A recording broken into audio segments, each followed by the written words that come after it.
Hello guys, welcome back to comic Hind. हम आ चुके हैं थॉर गॉड ऑफ थंडर के 6th पार्ट में। तो अगर आपने चैनल को सब्सक्राइब नहीं किया तो कर लीजिए। तो चलिए शुरू करते हैं। तो इस वाले पार्ट में हमें बताया जाएगा गॉर के ओरिजिन के बारे में। ये सीन है 3000 सालों पहले का, ए प्लेनेट विदाउट नेम। ये टाइम है गॉर के बचपन का। वो अपनी माँ से कहता है मैं भूखा हूँ माँ। तो उसकी माँ कहती है मुझे पता है बेटे, इसीलिए तो हम यहाँ पे हैं। तो वो कहता है आपने जो लास्ट केव एप्पल था वो भी यहाँ पे चढ़ा दिया, या मैं उसको खा नहीं सकता था। तो वो कहती है ये एक पावन जगह है मेरे बेटे, हम इसको यहाँ पे चढ़ावे के लिए छोड़ने वाले हैं ताकि गॉड्स हमारा ध्यान रखें और हमारी सेफ्टी का भी। तो गॉर कहता है अगर हम उनको पे करते हैं ध्यान रखने का, तो उन्होंने डैडी को क्यों नहीं बचाया जब उनको सन फीवर हुआ था। तो उसकी माँ कहती है तुम्हारे पिता ने काफी लंबी जिंदगी जी है बेटे, उन्होंने अपने एक लौते बेटे को बड़े होते हुए देखा। हम उनसे फिर मिलेंगे जब वो रात आएगी, वो आसमान में तारों की तरह चमकेंगे हमारे पूर्वजों की तरह। तो वो कहता है मैं उन्हें अभी क्यों नहीं देख सकता,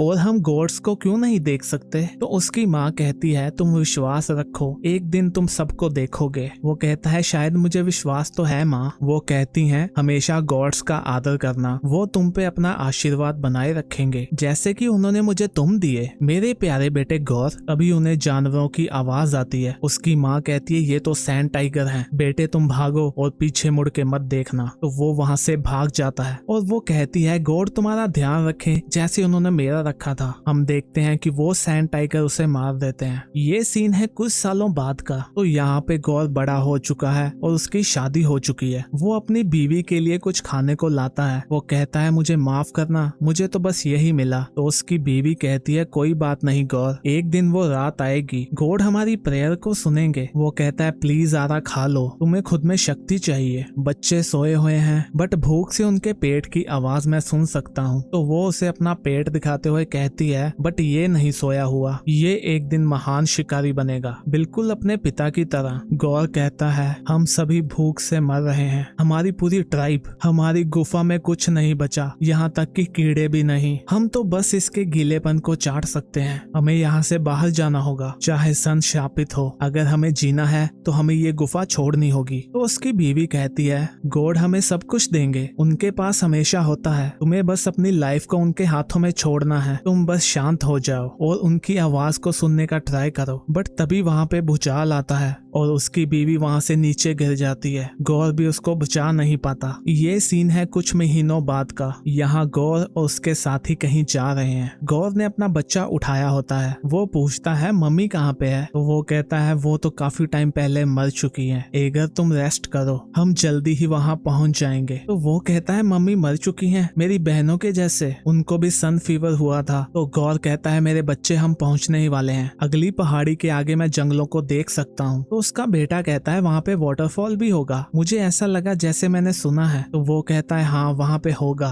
और काफी पेड़ होंगे जिसपे फल लगे होंगे, इतने कि हम खा भी नहीं पाएंगे। बस अपनी आंखों को बंद कर लो मेरे बच्चे और तुम्हें कभी भी भूख नहीं लगेगी। तो यहाँ हम देखते हैं कि वो अपने मरे हुए बच्चे को दफनाता है। वो कहता है मेरी आंखों में रोने के लिए पानी भी नहीं बचा, मुझे माफ करना मेरे बच्चे, मैं तुम्हें इस मनहूस वर्ल्ड में लेके आया। तभी उनका मुखिया रुगोक कहता है गौर तुम ऐसा नहीं कर सकते। तो गौर कहता है मुझे अकेला छोड़ दो, मुझे मेरे लास्ट बच्चे को गुड बाय कहने दो। तो वो कहता है ये सही नहीं है, तुम किसी की बॉडी को दफना नहीं सकते, बच्चे को पेड़ से टांगना होगा ताकि गॉड उसको देख सके और आसमान में ले जाए। तुम्हें ये पता है ना, बच्चे को श्रापित मत करो, तुम उसकी आत्मा को ऐसे कीड़े के जैसे छोड़ना चाहते हो जैसा इसकी माँ के साथ हुआ था। तो गौर कहता है हम सभी श्रापित हो चुके हैं। वो कहता है क्या कहा तुमने। तो गौर कहता है अपनी आंखें खोलो, जब से हम उन केव्स को छोड़ के निकले हैं हम काफी लाशों को पीछे छोड़ के आए हैं, वो भी उस सन के नीचे जो कभी अस्त नहीं होने वाला, यहाँ कभी रात नहीं होने वाली। हम भूखे मरने वाले हैं और जलने वाले हैं, ये शापित वाली बातें भूल जाओ, वो हम पहले से हो चुके हैं। वो कहता है ध्यान से गौर, तुम गॉड्स के बारे में ऐसा नहीं कह सकते, वो सब कुछ सुनते हैं। तो गौर कहता है जैसे उन्होंने मेरी माता की सुनी जब उनकी मूर्ति के सामने उनको खा लिया गया, या मेरी वाइफ जिसने पूरी जिंदगी उनकी आस्था में बिताई वो जमीन में गड़ गई उस बच्चे के साथ जो उसके पेट में था। या जैसे गॉड तुम्हारी डेली प्रेयर सुनता है, तुम खाना और पानी मांगते हो, तुम नाइट मांगते हो, बट तुम्हें मिलता है सन, तुम्हें और पीड़ा झेलनी पड़ती है। गॉड तुम्हारी नहीं सुनते क्योंकि कोई गॉड नहीं है,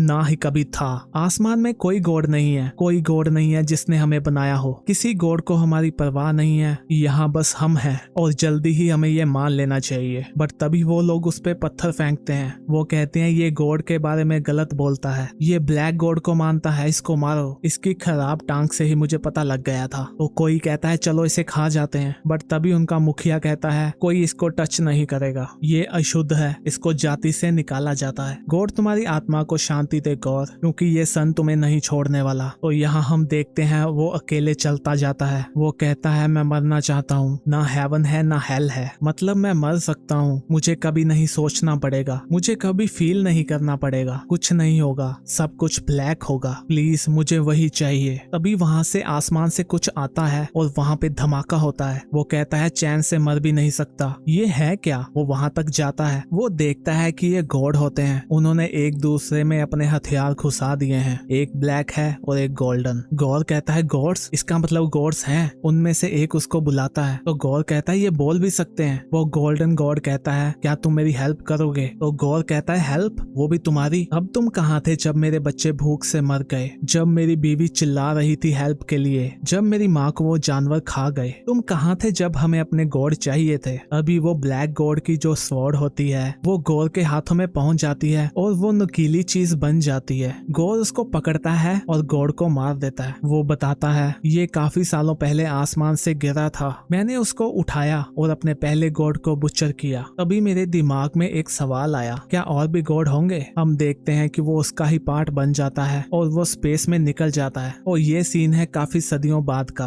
तो गौर बताता है जब मैं ढूंढने निकला तो मुझे और भी गॉड मिले, तो मैंने सबको ढूंढा और खत्म किया, जो कि हमें अभी की सिचुएशन में ले आया है। क्या तुम्हें तुम्हारे सवाल का जवाब मिल गया छोटे से गॉड। तो वो कहता है नहीं, मैंने तो तुमसे ये पूछा था कि तुम्हारा ये वेपन आया कहाँ से, बट तुम्हें तो उस गॉड का नाम भी नहीं पता जिससे तुमने ये चुराया है। तुम्हारे लिए तो ये एक तीखी लकड़ी है जिससे तुम लोगों को मार सको। तो यहाँ पे गौर को भी शायद नहीं पता कि ये नेक्रोसवॉर्ड है। तो गौर कहता है तुम्हारे जैसे को तो पीट पीट के मार देना चाहिए, तुमने अपना क्या नाम बताया था। तो वो चिल्लाता है मैं हूँ वोल्स्टैग एस्गार्ड से। तो गौर कहता है तुम मुझे एक बात बताओ, तुमने ये सोचा भी कैसे कि तुम मुझसे कुछ चुरा लोगे। तो वोल्स्टैग कहता है वो एक ब्रेड का टुकड़ा था। तो गौर कहता है जो भी था वो तुम्हारा नहीं था, ये कोई एस्गार्ड नहीं है, तुम लालची लोग, तुम ऐसे ही किसी की चीज नहीं ले सकते, तुम्हें वही खाना होगा जो दिया जाता है। तो वोल्स्टैग कहता है मैं 500 सालों से यहाँ गुलाम बना हूँ, मैंने तुम्हारी माइंस में काम किया है, मैंने यहाँ पे बस कीड़े खाए हैं। तो गौर कहता है जितनी जल्दी तुम और तुम्हारे भाई काम को खत्म करेंगे उतनी ही जल्दी हमेशा के लिए तुम्हारी भूख भी खत्म हो जाएगी। तो वो कहता है मुझे एक बात बताओ गौर द गॉड स्लेवर, लास्ट टाइम तुम्हें कब भूख लगी थी, तुमने कब आंखें बंद की थी और सोए थे, क्या तुम्हें याद है। तो गौर कहता है मैं तब सोऊंगा जब मेरा काम खत्म होगा, जब पूरा वर्ल्ड हेवन के अत्याचार से मुक्त हो जाएगा। और वो उसको पीटता है। तो वोल्स्टैग कहता है तुम कोई भी वेपन यूज कर लो, तुम सभी गॉड को खत्म नहीं कर पाओगे, चाहे तुम वहाँ कुछ भी चीज बना रहे हो। तो गौर कहता है तुम एस्गार्डियन बहुत ही ज्यादा जिद्दी होते हो, मुझे अभी ये मत कहना कि तुम्हें अपने दोस्त की वेट है जिसके पास वो मैजिकल हैमर है। तो वो कहता है अभी तो मुझे ऑल फादर भी नहीं बचा सकते, बट चाहे तुम सभी गॉड्स को खत्म कर दो, दी माइटी थॉर को भी, बट अंत में एक गॉड तो बचेगा ना, वो हो तुम। गौर गुस्से में कहता है क्या कहा तुमने। तो वो कहता है तुम खुद को देखो, उस वेपन से तुम क्या बन गए हो, तुम हजारों सालों से जिंदा हो, खून करके तुम्हें मजा आता है, तुमने बाकी वर्ल्ड को उखेड़ दिया और खुद का नया बनाया, तुमने गॉड्स को चेन में बांधा है, तो तुम गॉड नहीं तो क्या हो, तुम सबसे बेवकूफ और नीच गॉड हो। तो हम देखते हैं कि गौर ऑल ब्लैक से एक हैमर और एक कील बना लेता है। तो वोल्स्टैग कहता है अभी मुझे और मार नहीं सहनी पड़ेगी, ना वो गंदे कीड़े खाने पड़ेंगे। तो हम देखते हैं गौर उसके हाथों में कील ठोक देता है, वो चिल्ला उठता है। तभी गौर कहता है तुम अभी आ सकते हो, ये एक बच्चा होता है। गौर कहता है तुम आ जाओ, वो तुम्हें नुकसान नहीं पहुंचाएगा, तुम ऐसे क्यों छुपे थे। तो वो बच्चा कहता है मुझे भूख लगी है। तो गौर कहता है भूख, मेरा बेटा भूखा नहीं रह सकता, चलो मैं किसी गुलाम को कहता हूँ तुम्हें वो बना के दे जो भी तुम्हें खाना है। तो वो बच्चा कहता है पिताजी इन बुरे गॉड्स का कब अंत होगा। तो गौर कहता है जल्दी ही मेरे बच्चे। ये बच्चा उसके बेटे एगर के जैसा है जो वहाँ मर गया था। तो यहाँ हम देखते हैं वोल्स्टैग को टांग दिया होता है कीलों से और उसके पीछे काफी गॉड्स का यही हाल है। तो गाइस इसी के साथ हमारा ये पार्ट खत्म होता है। नेक्स्ट पार्ट देखने के लिए चैनल को सब्सक्राइब कर लीजिए। वीडियो अच्छी लगी तो लाइक भी कर दीजिए। हम भी मिलते हैं नेक्स्ट वीडियो में, तब तक के लिए बाय बाय।